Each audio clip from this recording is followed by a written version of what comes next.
Il comune di Vito d'Asio ospiterà la 45esima edizione della Festa della Patria del Friuli. Sentiamo le parole del sindaco Pietro Gerometta. Sindaco, il comune da lei amministrato avrà il grande onore di ospitare la 45esima edizione della Festa della Patria del Friuli. Sì, è un onore e un onere anche molto forte, perché è quasi una scommessa che l'Arlev ha voluto fare e che noi abbiamo accettato, quella di portare questo evento, che è uno degli eventi più grandi per la nostra regione, in un piccolo comune di montagna. Noi siamo molto orgogliosi di questo e ci stiamo preparando al massimo per poter proprio essere una cartolina per tutti quanti. Quindi per il 3 saremo pronti proprio a ospitare chi vorrà venire a trovarci. Insomma, un modo anche per valorizzare i grandi valori delle comunità di montagna. Ecco, sì, era quello che noi auspichiamo, di essere un esempio per i comuni piccoli che fino adesso magari non hanno avuto né la forza e la paura di organizzare un evento come questo. Noi vorremmo dimostrare che è possibile e anzi in futuro proporremmo anche all'Arle forse di abbinare una volta un grande centro e una volta il piccolo centro, dove si respira ancora il vecchio Friuli, un po' l'essenza del vecchio Friuli. E invece nel grande centro trovi il Friuli nuovo, tecnologico, però ogni tanto riscoprire le radici è importante. Direi che, come ha sottolineato lei, è stata una sfida importante, ma il comune ce l'ha fatta. Assolutamente sì, in questo ambito devo ringraziare l'Arlev che ci sta supportando in maniera straordinaria e l'Istitut Ladin. Sono due colonne veramente e ci sono vicine e condividono con noi sia le angosce, fra virgolette, dell'organizzazione, ma anche sono dietro ogni problema, sono loro. Per quello dico a molti colleghi di comuni più piccoli: fidatevi e avanzate la vostra candidatura, che è una cosa meravigliosa.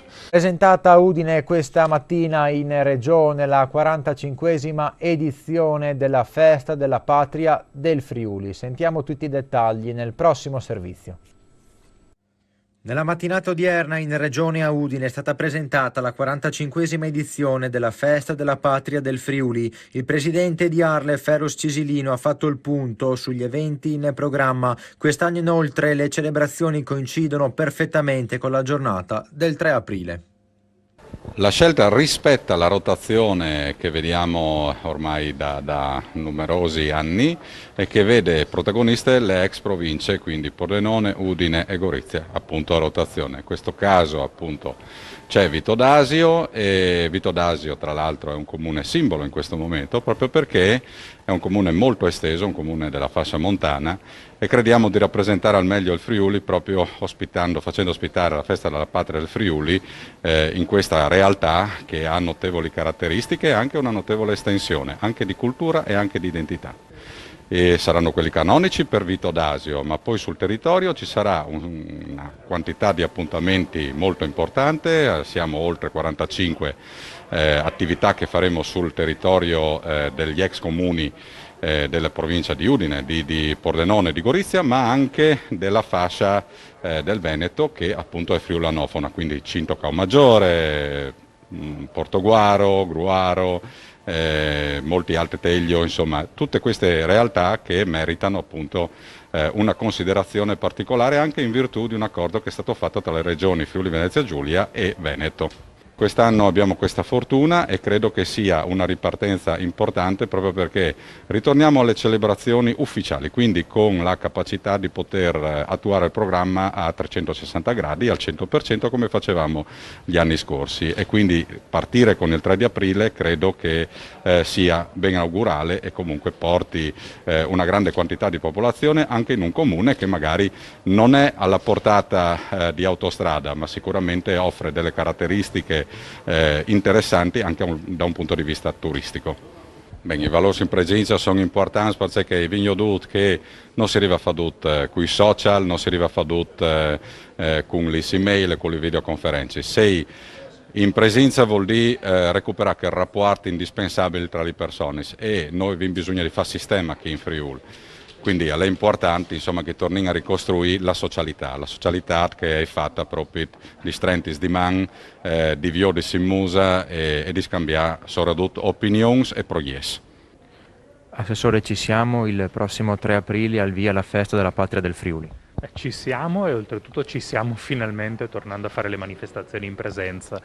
Dopo 2 anni in cui purtroppo la pandemia, visto il periodo critico in cui cade la festa, ha colpito duramente, ci ha limitato fortemente nell'attività, finalmente ritorniamo a pieno regime. Già questa è una buona notizia perché vuol dire che pian pianino ne stiamo uscendo, nonostante i casi proprio in questi giorni siano in aumento, ma vediamo che la pressione sugli ospedali continua fortunatamente ad essere bassa. Dopodiché questo è in assoluto un evento importante per la vita non soltanto del Friuli e del popolo friulano, ma per tutto il Friuli Venezia Giulia. Penso che sia importante ricordare questo perché quando parliamo della festa della Patria del Friuli parliamo di un pezzo di storia importante di una parte del Friuli Venezia Giulia. Senza le varie anime che compongono questa regione non ci sarebbe una regione, non ci sarebbe il popolo del Friuli Venezia Giulia. Per questo dico che è una festa non soltanto friulana ma di tutti e deve essere condivisa e celebrata da tutti. A sottolineare questo è vista la grande sinergia, no, tra le varie forze in gioco che permettono tutto questo. Sicuramente c'è un'amministrazione regionale, c'è un ente regionale importante che è Arlef che coordina, ma c'è anche la grande disponibilità dei comuni che si mettono a disposizione per organizzare gli eventi. Dei comuni perché come sappiamo c'è un comune centrale principale che sede e ospita la manifestazione principale, però in realtà c'è una rete di comuni che si mettono in gioco per celebrare in modo più che degno e adeguato questa ricorrenza. E quest'anno sarà un piccolo comune di montagna ad ospitare la festa, simbolo anche dei grandi valori che anche i piccoli comuni possono offrire. Noi abbiamo una regione straordinaria che è composta da tanti piccoli comuni e tante piccole realtà con le loro peculiarità. In questo caso scegliamo oltretutto la montagna, appunto, la montagna pordenonese, un territorio che è difficile, come sappiamo con tutte le difficoltà che possono esserci nella vita in montagna, ma che va assolutamente valorizzato. L'amministrazione regionale, da quando si è insediata questa amministrazione regionale, continua a credere, a spingere sul territorio montano, ritenendolo assolutamente un elemento di valore per la regione tutta. Pensiamo che questa regione, esattamente come non possa esistere senza le varie anime anche culturali identitarie, non possa esistere senza il territorio montano. Questo lo diciamo adesso, dopo che abbiamo visto anche gli effetti della pandemia che ha portato un turismo di massa sul territorio montano.